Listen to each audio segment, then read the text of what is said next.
wabarakatuh. Waalaikumsalam warahmatullahi wabarakatuh. Ya, di kesempatan yang baik ini saya akan memberikan beberapa catatan tambahan selain yang tadi sudah dikemukakan oleh kawan-kawan dan juga oleh para kuasa hukum kami yang sangat luar biasa.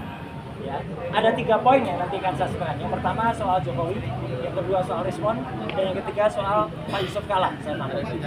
Nah, yang pertama saya ingin menandaskan supaya tadi sempat ingat, habis dari sini, insya Allah kami nanti akan melakukan apa yang namanya kami lakukan ujian pendapat atau kami lakukan aspirasi di depan gedung wakil rakyat kita di DPR.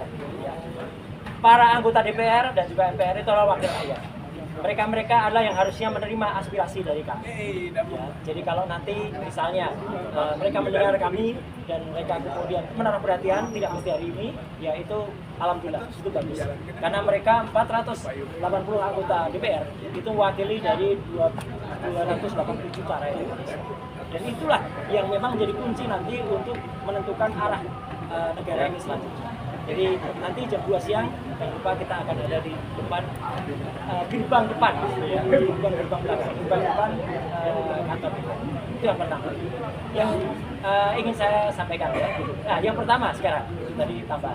Yang pertama adalah soal Jokowi. Saya ingin mengaturkan secara pribadi dan juga kita bahwa terima kasih kepada mantan dubes Polandia, ya, yaitu Pak Peter F. Donta, yang juga mengingatkan kita bahwa apapun yang dilakukan Jokowi itu salah karena sudah mendera bangsa Indonesia lebih dari 13 tahun dengan tidak menunjukkan ijazah ini. Kalau itu ijazah memang terbukti dan insya Allah itu akan terbukti 99% palsu, ya itu dia jahat sekali. Sama seperti kata Bu Kurnia tadi, itu kumis. Tapi andai pun, tapi itu tidak akan terjadi. Andai pun ijazah ini memang benar, tetap jahat Jokowi karena sudah membuat perkara ini panjang sampai Pak JK sendiri, Pak Yusuf Kalla yang dulu menjadi wakilnya Jokowi pernah juga mengatakan juga kenapa tidak segera ditunjukkan, ya karena itu jahat banget, ya. Jadi artinya ini justru kejahatan dari Joko Widodo yang membuat rakyat Indonesia menjadi korban. Dan jelas sudah ada 2 korban yang sudah pasti, yaitu Gus Nur dan Bambang Tri yang telah dipidana tanpa menunjukkan ijazah asli, hanya dengan fotokopi. Itu kan luar biasa. Ya, lawyernya ada di sini, Pak Kosibuddin dan Bu Kurnia juga ada kawan. Nah, itu yang pertama. Yang kedua, banyak pertanyaan ke saya, Mas, kenapa tidak dijawab soal respon? Soal RJ dan juga SP3, saya mengikuti apa yang menjadi jawaban atau apa yang statement dari para lawyer karena mereka yang ahli hukum. Saya merasa tidak perlu menanggapi respon Sianipar. Jadi nggak perlu saya tanggapi. Makanya saya tulis di sini. Ya, dan ada itu pada channel saya, Roy Suryo Official, ya, gitu. Karena saya tidak perlu menanggapi zombie. Sekali lagi, kenapa saya mengatakan zombie? Ya, nah, karena apa? Karena respon itu, ya, menurut surat yang dibuat oleh keluarganya, keluarga terdekatnya, dia sudah meninggal dunia. Kenapa dia sudah meninggal dunia? Karena dia memalsukan yang namanya surat kematian. Jadi dia pernah membuat surat kematian untuk hal yang sangat jahat, yaitu adalah untuk supaya dia tidak membayar beasiswanya di Yamaguchi, Jepang. Biaya dari Nobuko apa gitu, sekitar 500 juta. Dia tidak mau bayar karena dia tidak lulus S3-nya. Jadi dia bukan dokter, dia tidak lulus, tapi caranya justru karena dia tidak bayar, dia kirim surat kematian. Dan itu yang nulis adalah orang terdekatnya. Jadi makanya itu yang membuat salah satu si Oman itu galau dan kemudian memutar, merotasi otaknya, mentranslasi otaknya, ya, kemudian menjadi seperti sekarang. Dan saya juga kaget, ya, karena apa? Karena makanya saya bilang, ya ini, saya juga bilang kan gitu, ngakak begini gaya Roy Suryo jawab respon, tak usah layani zombie. Jadi apa? Zombie nggak usah dijawab. Dan memang saya juga, nah ini kan juga ada gambar ini, ya, respon endgame. Nah, ya udah, jadi memang bukan Gibran yang endgame, dia yang endgame, ya. Jadi hidupnya game, ya, endgame. Dan mengapa saya tadi bilang saya kaget? Ada hoax di apa namanya di sosial media. Saya mengatakan ini hoax ya, jangan dipercaya. Tapi saya kaget juga ternyata ada dia yang sudah membuat ini. Saya, Dr. Tifa, Refli dan kawan-kawan melayat melayat yang namanya Rismon Hasibuan.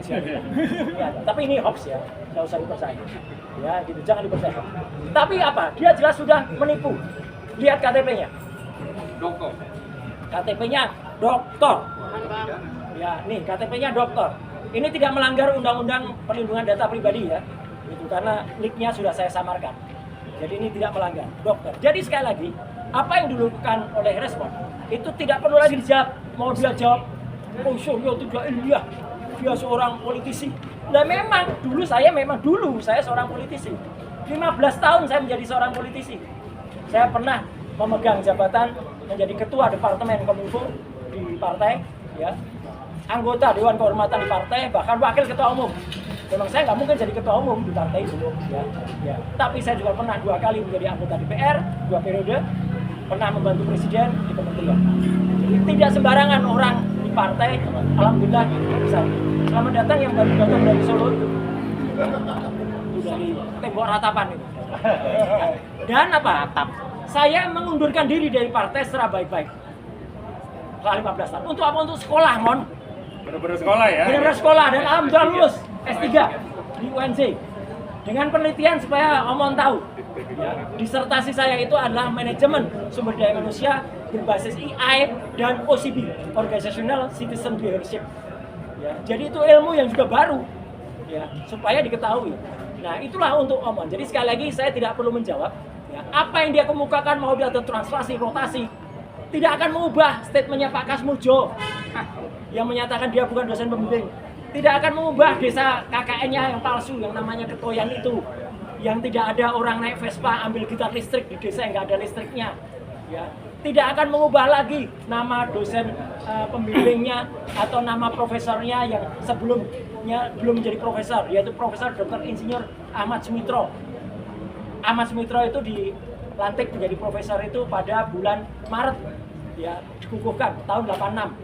Sedangkan skripsi yang kemudian kami periksa langsung itu pada bulan November 85. Jadi nggak mungkin ada profesor. Dan tidak ada lembar pengujian. Mana bisa lembar pengujian diubah dengan metode translasi, rotasi otaknya itu. Tapi nggak mungkin juga otaknya dirotasi, dia jadi zombie. Ya. Jadi sekali lagi saya nggak perlu jawab ya zombinya itu. Jadi biarkan saja itu lewat ya soal zombie. Dan hari ini untuk memperingati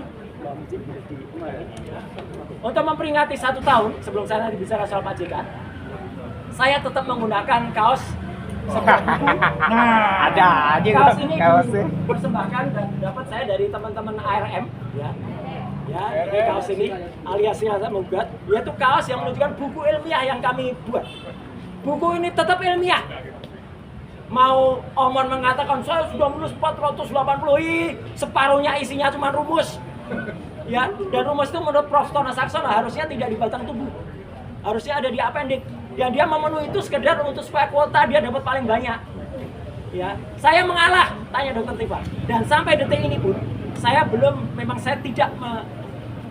tidak mengejar keuntungan sama sekali.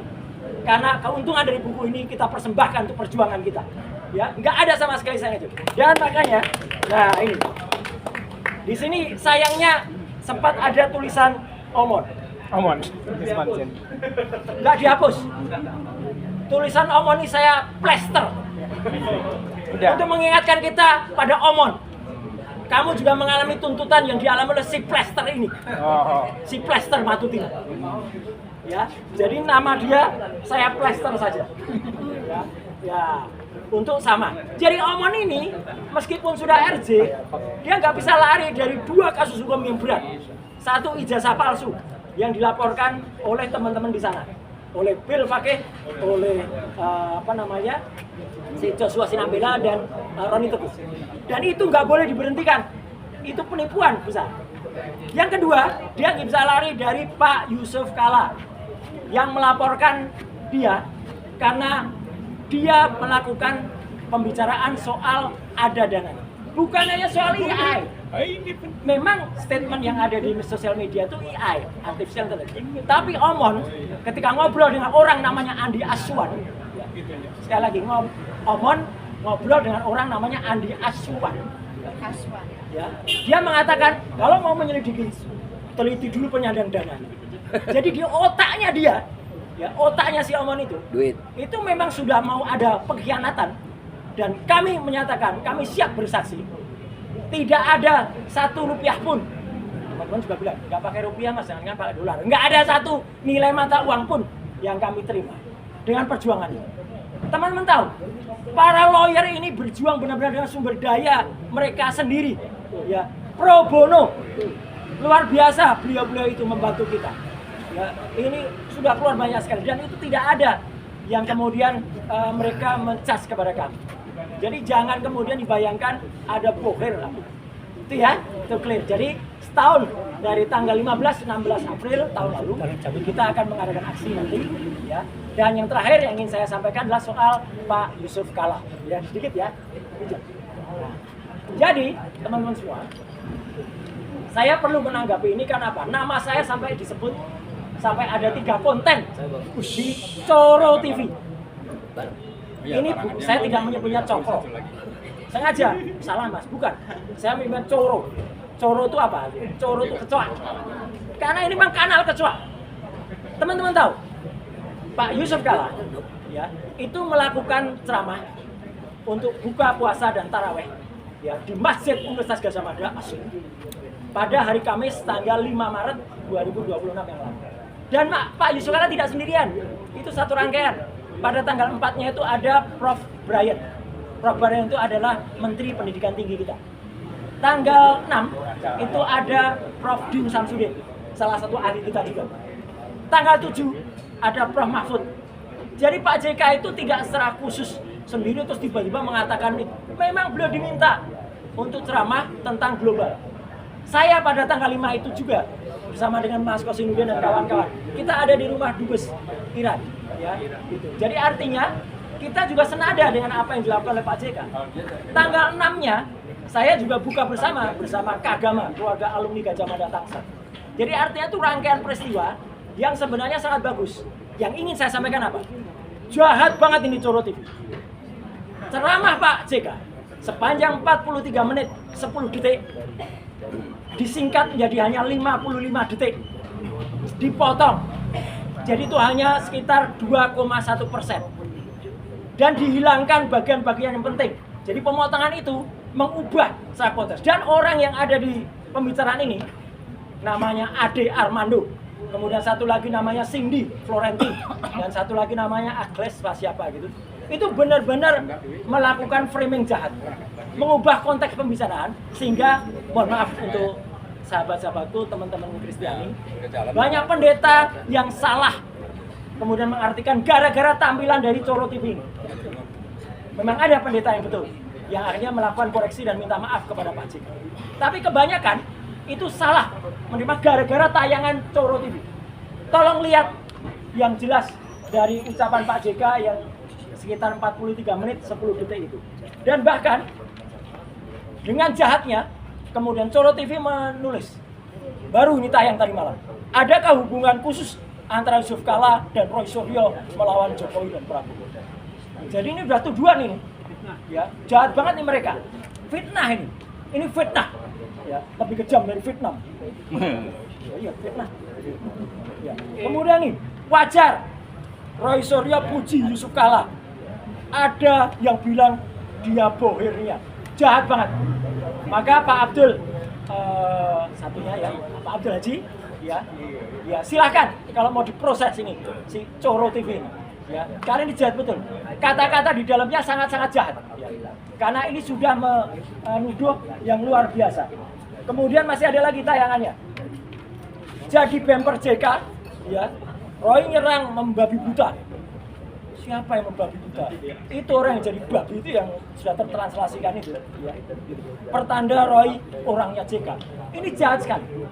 Kami tidak ada hubungan apapun dengan Pak JK, tapi memang kami mengapresiasi karena Pak JK itu orang yang sangat negarawan, mengingatkan Jokowi untuk segera tunjukkan ijazahnya. Udah, itu yang paling penting. Jadi artinya tidak ada apapun hubungan antara kami dengan Pak JK. Dan Ade Armando tadi, kalau teman-teman pengen lihat ya, itu adalah nama yang ada di balik WA palsu yang mengatasnamakan Dr. Viva. Ini kata-kata di get kontak. Ya, jangan salahkan saya ya, karena ini ada di God Contact, nama Ade Armando ada di sini. Jadi Ade Armando ini juga udah parah ini ya, gitu. Makanya saya tidak sudah offset. Maka jangan sampai dia terjadi sesuatu seperti di depan DPR ini. Nah ini nyaris meninggoy. Ade Armando ini ada di sosmed loh ya, bukan saya yang bikin, ada ini. Jadi artinya hal kayak gini terjadi dan kita tetap melawan yang namanya hoax, yang namanya kabar bohong. Jadi sekali lagi saya tetap mengatakan ya, kita bersama-sama berjuang. Saya, Bu Kurnia Tri Royani, kemudian Pak Rizal Fadila, Pak Rustam Effendi, dan Dr. Tifa di ujung sana. Kita tetap mempertahankan dan kita tetap berjuang untuk membuktikan ijazah Jokowi itu 99,9% palsu dan tidak perlu menanggapi zombie yang otaknya sudah ditranslasi dan dirotasikan. Sekian, terima kasih. Wassalamualaikum warahmatullahi wabarakatuh. Terima kasih semuanya kawan-kawan. Ada pertanyaan? Kalau enggak sih tutup ya. Cukup ya. Cukup. Terima kasih. Oke, thank you.